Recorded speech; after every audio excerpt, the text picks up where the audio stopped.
Hello friends, स्वागत है आप सभी का हमारे यूट्यूब चैनल पे। तो फ्रेंड्स, जैसा कि आप सभी को पता है, यूपी पीसीएस 2022 का इंटरव्यू चला है। उसी कड़ी में हमारे साथ एक मैम है जो ऑलरेडी 2021 में सेलेक्टेड हैं। तो उन्हीं से चलिए बात करते हैं, इनका इंटरव्यू कैसा गया और इनकी अभी तक की जर्नी कैसी रही, इनकी प्रीलिम की स्टडी क्या रही, इनकी मेन की स्टडी क्या रही, ये सारी चीज़ें जानेंगे आगे वीडियो में। तो हमारे वीडियो में अंत तक हमारे साथ बने रहे। मैम, सबसे पहले तो हमारी तरफ से और हमारे व्यूअर्स की तरफ से आपको इंटरव्यू की बहुत बहुत बधाई। Thank you. मैम, सबसे पहले जानेंगे आपका नाम क्या है, आपका एजुकेशनल बैकग्राउंड क्या है और आप कहाँ से हैं मैम? मेरा नाम आकांक्षा अवस्थी है। मेरा एजुकेशनल बैकग्राउंड ग्रेजुएशन मैंने बीबीए किया है और 17 से मैंने प्रिपरेशन स्टार्ट की। 2021 में डिप्टी एसपी के पद पर सेलेक्टेड हूँ और 2022 में ये मेरा चौथा इंटरव्यू है। जी। तो मैम, आज के इंटरव्यू में आपसे किस प्रकार से प्रश्न पूछे गए, आपके कौन से सेगमेंट से सबसे ज़्यादा प्रश्न पूछे गए आपसे?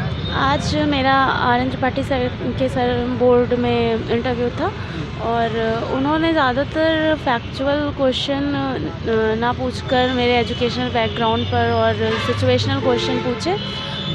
शिक्षा के क्षेत्र में क्या और सुधार किए जा सकते हैं, इस टाइप के क्वेश्चन। हॉबीज़ पे क्वेश्चन पूछे गए। हिस्ट्री में क्वेश्चन पूछे गए कि कोई अभी नई बुक जो इतिहास के पुनरावलोकन के लिए लिखी गई हो पिछले 1 साल में, उसके बारे में बताइए अगर आपको याद आता है। तो इस तरह के क्वेश्चन पूछे। और मैम, आपसे कोई सिचुएशनल बेस्ड प्रश्न पूछे गए, खास करके आप बता रहे हैं आप सेलेक्टेड हैं डिप्टी एसपी के पद पे, तो ऐसा कोई प्रश्न आपसे पूछा गया? सिचुएशनल क्वेश्चन एक मुझसे ये पूछा गया था कि अगर आप एसडीएम के पद पर नियुक्त होती हैं तो आप अपने जो एरिया है उसमें आप गर्ल्स का जो एजुकेशन की तरफ उनको अट्रैक्ट करने के लिए क्या क्या प्रयास करेंगी और आपको क्या लगता है कि वेलफेयर स्कीम्स जो हैं ये औरतों को, ज़्यादातर वेलफेयर स्कीम औरतों को फोकस कर बनाई जाती हैं, बट ज़्यादातर औरतों को उनका लाभ नहीं हो पाता है। इसका रीज़न क्या है, आपको क्या लगता है, ये बताइए। और मैम, करंट अफेयर्स वगैरह से कोई प्रश्न आपसे पूछा गया? करंट अफेयर्स का कोई प्रश्न पूछा नहीं गया। यही पूछा गया था कि पिछले 1 साल में इतिहास को रिवाइज़ करने पे अगर कोई पुस्तक हो, लिखी गई हो, आपको याद आ रही हो। तो मुझे याद भी नहीं थी तो मैंने सॉरी बोल दिया। जी। तो मैम, जानेंगे कि सबसे पहले कि मई महीने में पीटी है, 14 मई को ही 50 से 55 दिन बचे हुए हैं। तो बच्चे इस दौरान क्या चीज़ें पढ़ें, कैसे रिवाइज़ करें जैसे उनका पीटी क्लियर हो, और ख़ास करके अगर कोई नया स्टूडेंट तैयारी करना चाह रहा है, तैयारी स्टार्ट किया हुआ है, तो उसको क्या अभी इन बिटवीन 50-55 दिन में ऐसा क्या पढ़ना चाहिए जैसे उसका पीटी क्लियर हो? और आपकी क्या रणनीति रही है खास करके पीटी को लेकर? देखिए, मेरी जो रणनीति रही वो ये थी कि सबसे पहले मैं प्रीलिम्स और मेंस का इंटीग्रेटेड सिलेबस लेके पढ़ती थी। मैंने कभी भी दोनों को सेपरेट नहीं किया। और प्रीलिम्स के लिए जो लोग पहले काफ़ी टाइम से तैयारी कर रहे हैं वो तो इंटीग्रेटेड प्रिपरेशन ही रखते होंगे। जो नए बच्चे हैं उनको ये प्रॉब्लम होती है कि उनको कोई भी कुछ भी सोर्स बता देता है, तो वो ज़्यादा से ज़्यादा मटेरियल कलेक्ट करने के चक्कर में लास्ट तक लगे रहते हैं। तो मेरा ये कहना है कि आप करंट अफेयर से तो अपडेट रहिए 1 महीने पहले तक, लेकिन आप बाकी चीज़ों में बहुत ज़्यादा कोई भी अगर कुछ बताए तो इधर उधर बुक्स कलेक्ट करने के लिए मत भागिए। अब समय आ गया है कि जितने भी सोर्सेज हैं, आपके पास समय कम है, उस पर स्ट्रिक्ट रहिए और उन्हीं को बार बार रिवाइज़ करिए। खासकर स्टैटिक सोर्सेज, करंट अफेयर से तो अपडेट होना ज़रूरी है, बट स्टैटिक पोर्शन जो भी है उसको रिवाइज़ करते रहिए, वही की है। जी। और मैम, करंट अफेयर्स वगैरह आपने खास करके पीटी के लिए कहाँ से और कैसे तैयार किया? कोई मैगजीन फॉलो किया या कोई चैनल वगैरह जो भी फॉलो किया, हमें बताएं।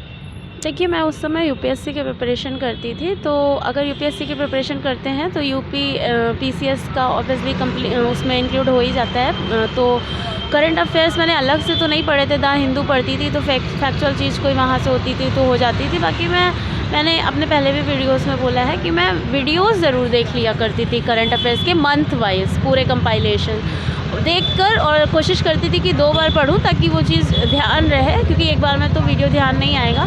तो वीडियोस आप देख लीजिए क्योंकि कम समय है और यही चीज़ आप फॉलो करिए। मैम, किस चैनल से आपने वीडियो वगैरह देखा था? क्या आप कुछ चैनल का नाम बताओ?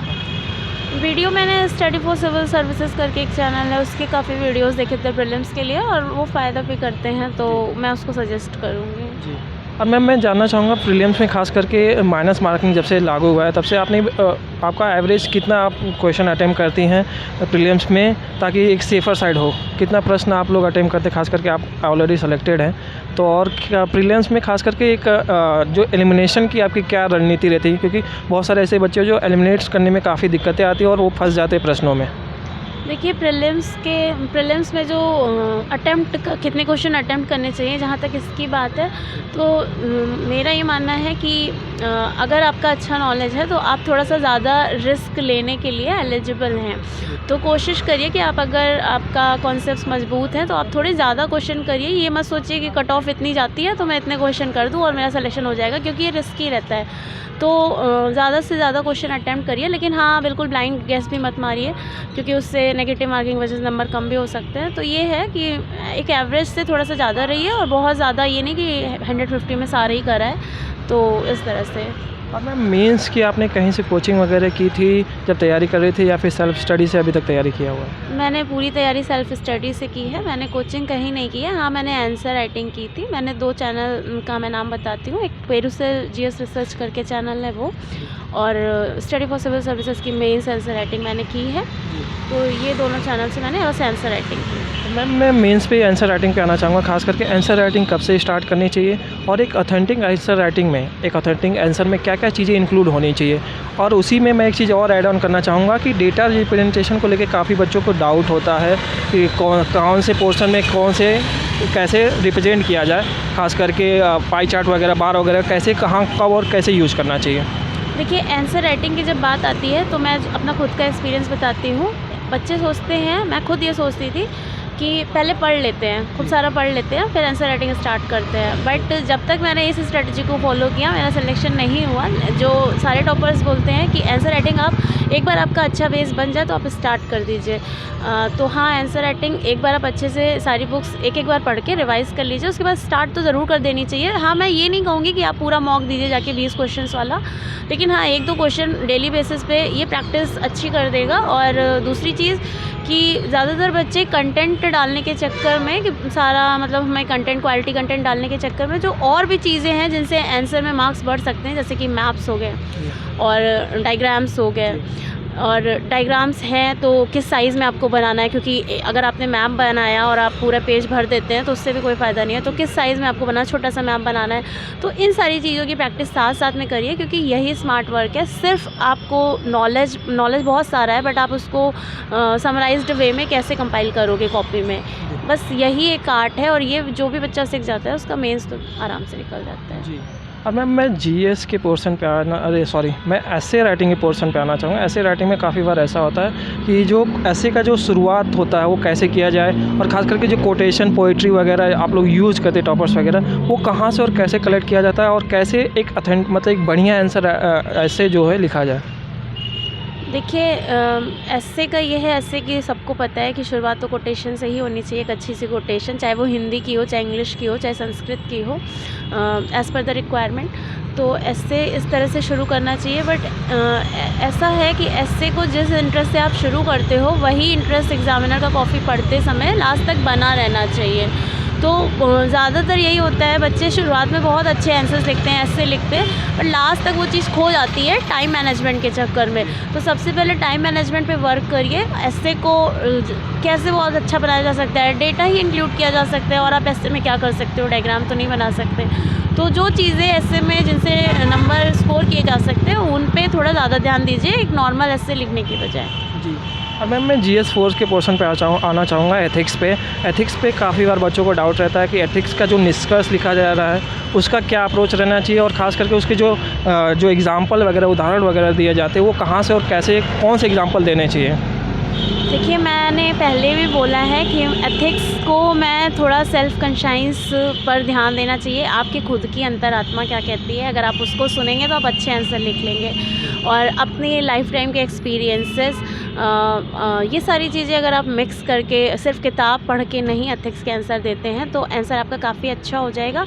और ये चीज़ मैंने फॉलो भी की थी, और मेरे मार्क्स भी काफ़ी अच्छे एथिक्स में आए थे, 118 मार्क्स आए थे, और मैंने कोई भी बुक नहीं पढ़ी थी। तो मुझे ऐसा लगता है कि एथिक्स का मतलब ये है कि आप एथिक्स कहीं से भी रट के तो आपके अंदर एथिक्स नहीं आ सकते। आपके अंदर होंगे एथिक्स, तभी आप उसको और अच्छे से प्रेजेंट कर सकते हो। तो आप अपने खुद के लाइफ एक्सपीरियंसेस को जो किताबी नॉलेज है उससे जोड़कर अगर एक अच्छा आंसर लिखते हैं तो एथिक्स के नंबर बहुत अच्छे मिलेंगे। जी। और मैम मैं लास्टली ये जानना चाहूँगा, अगर कभी तैयारी के दौरान लो फेसेस आया तैयारी में, तो आपने क्या किया, कैसे अपने आप को सेल्फ मोटिवेट किया?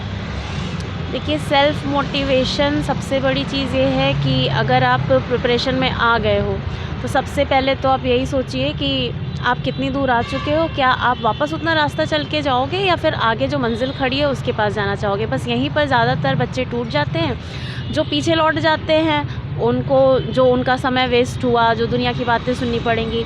लेकिन अगर आप प्रिपरेशन में आए हो तो दिल तो हार्ड रखना ही पड़ेगा। मैं हमेशा अपनी फैमिली में कहती थी जब लो फेजेज़ आए कि अगर फल मुझे चाहिए तो कष्ट भी तो मुझे को सहना होगा। तो इस तरह से आप खुद को सेल्फ मोटिवेट करो। जो दुख है उसके बाद जो सुख आएगा वो भी तो आप ही फील करोगे। तो इस तरह से आप खुद को मोटिवेट रख सकते हो। तो मैम, आपने अपना कीमती वक्त दिया उसके लिए बहुत बहुत धन्यवाद, और आपका इस बार एसडीएम के पद पे चयन हो उसके लिए शुभकामनाएं। Thank you. Thank you for